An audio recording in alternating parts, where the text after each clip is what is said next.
সাহেববাটি, তেঘরিয়া, সুনামগঞ্জ। এখান থেকে বজরা নিয়ে মানুষ হাওড় বেড়াতে যায়।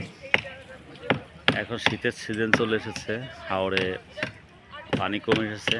টাঙ্গুয়ার হাওড়ে যারা ভ্রমণকারী তাদের যাতায়াত কমে গেছে, বিধায় বজরাগুলো এখানে নদীর ধারে নোঙর করে রাখা হয়েছে। সুনামগঞ্জ শহরের উপকণ্ঠে এই জায়গাটি সুরমা নদীর তীরে বেশ মনোরম জায়গা। এই যে এখান থেকে পাহাড় দেখা যায়। এই পাহাড় কিন্তু বাংলাদেশের অংশ নয়, কিন্তু সুনামগঞ্জ শহর থেকে পাহাড়টা খুব ভালোভাবে দেখা যায়। এই যে কালো পাহাড়, বিশাল পাহাড় শ্রেণী, এটা মেঘালয়ের পাহাড় শ্রেণী।